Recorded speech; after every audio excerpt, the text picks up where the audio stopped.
शैन परिवार के आप सभी कस्टमर, सभी एसोसिएट, आप सभी को राशिद नसीम, चेयरमैन शैन ग्रुप का प्यार भरा नमस्कार। साथियों, अपने संदेश में मैं अपने कस्टमर्स को कुछ संदेश देना चाहूंगा और मैं चाहूंगा कि वो फैसला करें, फैसला उनके हाथ में है। इसी के साथ ही साथ मैं अपने एसोसिएट्स को एक संदेश के साथ साथ ऐसे एसोसिएट्स चेतावनी देना चाहूंगा जो आज तक अपने आप को ये समझ करके तसल्ली देते रहे कि राशिद नसीम लौट के वापस नहीं आएंगे, शैन ग्रुप वापस नहीं आएगी। कस्टमर को संदेश इस बात का है कि इस पूरे प्रकरण को आप ऐसे समझिए, यह मोहम्मद इकबाल जो कि कानपुर का एक लड़का है और मुझे तकरीबन 100 से ऊपर से मैसेजेस किए होंगे कंपनी के प्रति अपनी निष्ठा, अपनी लॉयल्टी को दिखाने के लिए। कंपनी का जब दौर थोड़ा सा गड़बड़ाया तो इसने अपने सगे भाई के जरिए कुछ लोग साथ मिलकर कंपनी के ऊपर ब्लैकमेल करने के लिए एक एफआईआर कराई, जिसमें कंपनी का अथॉराइज सिग्नेटरी को और उनके परिवार के लोगों कईयों को इसने बिला वजह अपने भाई के साथ मिलकर के इसने पार्टी बनाया और दबाव डाला करके एक ऐसे जमीन के टुकड़े को तब इसने रजिस्ट्री कराई है जब हमने बिल्कुल मना कर रखा था।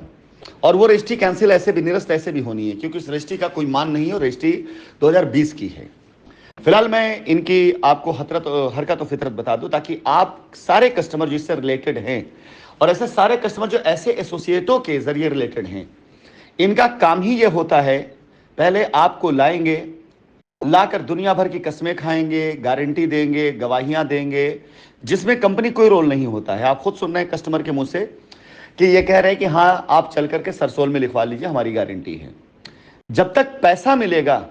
तब तक इनके लिए कोई भी शख्स, कोई भी जो उस पैसे से रिलेटेड है, वो इनके लिए भगवान जैसा है। और जब पैसा मिलने की उम्मीद खत्म हो जाएगी, मतलब जब कमाई बंद हो जाएगी, इनकम बंद हो जाएगी,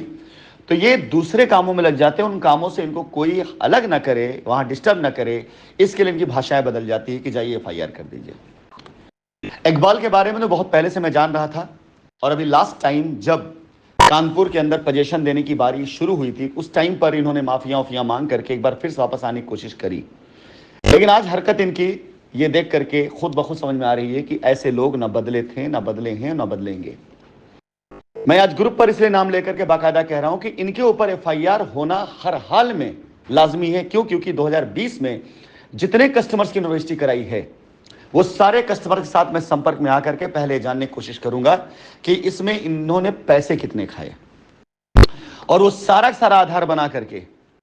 अगर इनके खिलाफ और इनके द्वारा जितने भी कस्टमर्स कंपनी में लाए गए, उन कस्टमरों के साथ मैं खुद डायरेक्टली बात करके उनकी लायबिलिटी उतारने की कोशिश खुद पर्सनल शुरू कराऊंगा। लेकिन जहां जहां पे भी ऐसे लोगों का स्कैम, गलती पकड़ में आएगी, ऐसे लोगों के खिलाफ बाकायदा एक्शन लेना, ये मेरा अब पहला कर्तव्य है। जो लोग ये समझते हैं कंपनी नहीं आएगी, राशिद नसीम नहीं आएंगे, उनको मैं एक बात बता देता हूं। आज तक पिछले 5 सालों में राशिद नसीम की ही कोशिश थी कि ये कंपनी वापस आए, हम वापस आए और आप कस्टमर की लायबिलिटी उतरे, आपको पैसा मिले, हमारा प्रयास था। और अब तक अगर मैं पूरा देखूं तो हिंदुस्तान के अंदर 2019 से लेकर अब तक शाइन की आशाइशों को छोड़ दिया जाए, शाइन की संपत्तियों को छोड़ दिया जाए, तो तकरीबन 50 करोड़ से ऊपर का फंड, प्रॉपर्टी, ये सिर्फ इस बात के लिए शाइन के नाम पर कुर्बान किया हमने, हमारे साथियों ने, कि शाइन वापस लौट कर आए। सवाल नहीं पैदा होता कि इस कंपनी को दोबारा ना खड़ा किया जाए, और सवाल नहीं पैदा होता कि मैं वापस ना आऊं। मेरी अपनी लॉयर्स की टीम है, उनके जरिए मेरी तैयारियां हो रही हैं, रिट तैयार हो रही कोर्ट में जाने के लिए, जिसमें मेरी तरफ से खुद अपील की जा रही है कि जिस कंपनी पे ये सारे आरोप लगाए गए, जिन आरोपों के आधार पर मुझे बहुत न जाने किस तरह से मेरे ऊपर इतने शिकंजे कसे गए, मैं तब भी नहीं रुका, तब भी मैं लड़ता रहा। और आज उस कंपनी का कुल टोटल ओवरऑल लायबिलिटी निकल के सिर्फ इतना सा आ रहा है कि लोग अपनी एक्चुअल लायबिलिटी जमा करने भी नहीं जा पा रहे हैं। तो उस कंपनी का चेयरमैन कहां भागा था और क्यों भागेगा? मेरा सवाल होगा इस बात का पीछे कि जितने भी आरोप हैं और जितने भी ऑर्डर्स आए हैं, उनके ग्राउंड पर मेरा सवाल होगा माननीय उच्च न्यायालय के अंदर कि कैसे लोगों ने साबित किया कि मैं भाग गया, कैसे लोगों ने हिंदुस्तान के अंदर ये अफवाहें उड़ाई, कंपनी भाग गई, बंद होगी। उसके बाद कस्टमर्स का ये हुजूम जो डिस्टर्ब हुआ, उसके बाद भी लोग उन कस्टमर्स को पूरी तरह से मोल्ड नहीं कर पाए, लेकिन जितने लोग को मोल्ड कर पाए, उन्हीं कस्टमर को ये दलाल लोग बार बार लूटते रहे हैं। सवाल नहीं पैदा होता कि मैं वापस ना आऊं। और आज आप लोगों को बता दूं, क्योंकि मैं इस अभियान को शुरू कर चुका हूं, पिछले 4-5 सालों में मैं ऐसे दिनों का इंतजार करते हुए अपने स्तर पर, अपने पार्टनर्स के स्तर पर, अपने साथियों के स्तर पर तकरीबन 100 CR से ऊपर का मैंने रियल एस्टेट का लैंड बैंक, प्रॉपर्टी कई जगहों पर तैयार किया है, जिसके गवाह ऐसे कई एसोसिएट और कस्टमर बन चुके हैं, बनने वाले हैं, जिन्होंने देखा है। शाइन सिटी की संपत्तियां बाद में छूटेंगी, शाइन सिटी के पैसे बाद में आएंगे, लेकिन इतने की गारंटी तो लेकर के मैंने लोगों को भेजा है, हिंदुस्तान की वापस जाइए, मेरा सब कुछ तुम्हारा है, मेरा सब कुछ आप लोगों का है। अगर आपका कस्टमर ये कहता है कि हाँ हम आपके साथ खड़े हैं, उन्हें दिखाइए कि देखिए सर ने हमें गारंटी दी है, और सर ने कहा या तो आप इंतजार कर लीजिए उतने दिनों तक, और नहीं इंतजार कर सकते तो आपको प्रॉपर्टी लेने की कोई आवश्यकता नहीं है। इन प्रॉपर्टियों को बेचने वाली टीम भी अलग है, इन प्रॉपर्टियों को खरीदने वाले कस्टमर भी अलग हैं, लेकिन इन प्रॉपर्टियों को लिक्विडेट करके आपकी लायबिलिटी उतारने की जिम्मेदारी मैं खुद ले रहा हूं। और ये मैं आपको ये बता दूं कि इन बातों का चर्चा जिनके साथ हुआ उनके ऊपर इसका अटूट विश्वास का प्रभाव पड़ा है, और उन लोगों ने अटूट विश्वास किया है, क्योंकि उन्होंने अपनी नजरों से देखा है, वो सारी चीजें देख के गए हैं कि मेरे पास कोई वजह नहीं है आपकी लायबिलिटी से उतारने की, 1 रुपए की मेरी गरज नहीं कि आपके बीच में वापस आने की, लेकिन ये मेरी जरूरत है, मेरी इच्छा है, मेरी तमन्ना है, मेरी ख्वाहिश है कि मैं कंपनी वापस चलाऊंगा, वापस आऊंगा, सिर्फ इसलिए कि हजारों करोड़ की प्रॉपर्टी को मैं छोड़ नहीं सकता हूं, इतनी बड़ी कंपनी को मरते नहीं दे सकता हूं। और जिन लोगों ने मुझसे सीख करके काम करना सीखा है, उनकी इतनी औकात नहीं हो सकती है कि वो मुझे हरा दें और मुझे इस तरह से खत्म कर दें। अगर मैं हार गया होता, थक गया होता, चला गया होता, तो यही लोग कहते कि हमने इतनी बड़ी कंपनी को बर्बाद कर दिया, इतनी बड़ी कंपनी को वापस ना आने दिया। नहीं, यह हिंदुस्तान में कभी नहीं कहा जा सकता है। हिंदुस्तान में यह कभी भी नहीं कहा जा सकता है कि शाइन ग्रुप या राशिद नसीम हिंदुस्तान के अंदर ऐसे छोटे मोटे लोगों के जरिए हार गए, जिनकी पोजीशन, जिनकी औकात उस जमाने में, तब जब मैं वहां हुआ करता था, इतनी भी नहीं होती थी कि उनके हलक से आवाज निकल सके। तो अब आप समझ सकते हो कि 4 सालों के बाद, 5 सालों बाद मेरी वापसी हो रही है, और अपने साथ 1000 कस्टमर की लायबिलिटी उतारने की जो मेरी हसरत है, उसे पूरी करके वापस आ रहा हूं। ऐसे नहीं वापस आ रहा आऊंगा तो पूरी करूंगा, जी नहीं, पूरी करते हुए वापस आऊंगा। 250-250 कस्टमर के फेज में 4 महीने के अंदर जो लायबिलिटियां उतर रही हैं, ऐसा नहीं कि 4 महीने बाद उतरेंगी, इसी महीने से उनका क्रम चालू हो जाएगा उतरने का। ऐसे लोग उस इंसान से टकराने चले हैं जिस बंदे ने इतने हजारों करोड़ की प्रॉपर्टी खड़ी करी,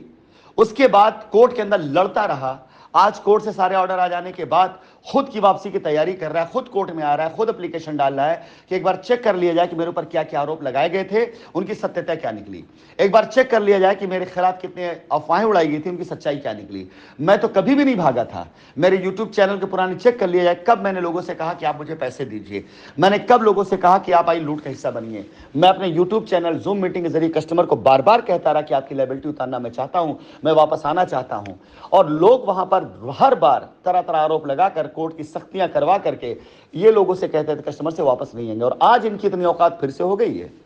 कि ये कस्टमर से ये कह रहे हैं कि वो पता नहीं देंगे ना देंगे। ये कस्टमर जो किसी भी तरीके से, अगर मैं नहीं चाहूं तो एलिजिबल ही नहीं है इस प्लॉट का कब्जा पाने के लिए। अगर मैं डिनाई कर दूं कि 2020 के बाद की रजिस्ट्री, 2019 के बाद की रजिस्ट्री बिल्कुल नहीं, तो इस कस्टमर को कब्जा दिला ही नहीं सकते। अगर ये जाकर कस्टमर FIR भी करेगा तो इस FIR में हम अगर इनको पर दावा ठोक दें कि आपकी रजिस्ट्री की किसने और करवा कैसे लिया आप रजिस्ट्री, आपने पैसा जाके इकबाल को क्यों घर पे दिया, आपने कंपनी में पैसा क्यों नहीं दिया, और जब पता था कंपनी बंद हो गई है आपके उसमें अफवाद, कैसे कंपनी जमीन पर रजिस्ट्री करा ली। उल्टा FIR इस कस्टमर पे हो जाएगा, और ये इस कस्टमर को बहका रहा है कि आप जाइए FIR कर दिए। ऐसे लोगों को मैं छोड़ूंगा नहीं, बिल्कुल नहीं छोड़ूंगा। तैयारी कर लिया सारे एसोसिएट ऐसे जिन्होंने इस तरह की हरकतें करी हैं। एक भी कस्टमर जिसके पास ऐसे एसोसिएट इस तरह की बातें कर रहा हूं, मुझे एविडेंस दे, सबूत दे। मैं आपसे वादा करता हूं, आपकी एलिजिबिलिटी हो चाहे ना हो लायबिलिटी की, मेरी तरफ से पर्सनली मैं आपकी लायबिलिटी खत्म करूंगा, ये मैं वादा करता हूं। दीजिए ऐसे एसोसिएटों का पोल खोल के मुझे, ऐसे लोगों की रिकॉर्डिंग भेजिए मुझको, ऐसे लोगों को वीडियो भेजिए मुझको, ऐसे लोगों की कही गई बातों का चैट भेजिए मुझको, आप मुझे दीजिए। मैं आपको गारंटी देता हूं कि उस हर कस्टमर की लायबिलिटी मैं सबसे पहले खत्म करूंगा जैसे एसोसिएट्स की पोल खोलेगा और इनके खिलाफ FIR कराएगा। हर उस कस्टमर लायबिलिटी सबसे पहले मैं खत्म करूंगा जो ऐसे एसोसिएट के खिलाफ खड़ा होगा जो आज कंपनी और कस्टमर की लायबिलिटी उतरने में बाधक बनना चाह रहे हैं। अगर इस कस्टमर को बाकायदा कायदे से यह कहा जाता कि नहीं आप परेशान ना होइए, कंपनी वापस आ रही है, CMD सर वापस आने की बात कर रहे हैं, आपकी लायबिलिटी खत्म हो जाएगी, तो जहां इस कस्टमर ने 2 साल इंतजार किया, 3 साल किया, 6 महीना और इंतजार करता, और उसे बताया जा रहा है कि जाइए जाके FIR करा दीजिए। साथियों, आप सभी कस्टमर से मेरा यह निवेदन है कि ऐसे किसी भी एसोसिएट ने अगर आपको बहकाया है और आप उनके बताए रास्ते पे चल रहे हैं, आपकी मर्जी, इससे हमारा कोई नाता नहीं। लेकिन जिस दिन आप ऐसे लोगों के बहकावे में आ करके किसी भी तरीके से कोई भी गलत एक्शन पे चले गए, लीगल एक्शन चले गए, या विरोध की भाषा भी आपने बोल दी, उस दिन से आपकी लायबिलिटी की जिम्मेदारी हमारी कतई नहीं होगी। वो लायबिलिटी आप जाकर जैसे कहते वैसे उतरवाइए, मुझसे कोई मतलब नहीं है। उसके बाद अगर आपकी लायबिलिटी डिनाई होती है, आप हमारे पास बिल्कुल मत आइएगा। लेकिन अगर आप ऐसे लोगों को जवाब देते हैं, उनकी रिकॉर्डिंग मुझे भेजते हैं, तो अगले ही क्षण ये मान चलिए कि आपकी लायबिलिटी गारंटी राशिद नसीम ने ली है। और ऐसे सभी एसोसिएट्स को मैं आज वार्निंग दे रहा हूं, अपने आप को बचा सकते हो तो बचा लेना, अपनी हिफाजत कर सकते हो तो कर लेना। कानूनी तौर से जिस तरह से मैं आपके खिलाफ पीछे लगूंगा, जब तक आप ऐसे लोगों को जिन्होंने कंपनी को बर्बाद करने के लिए इतनी हरकतें गंदी करी है, जब तक उनको की सजा उन्हें नहीं दिला दूंगा, तब तक मैं चैन से नहीं बैठूंगा। मैं आ ही इसलिए रहा हूं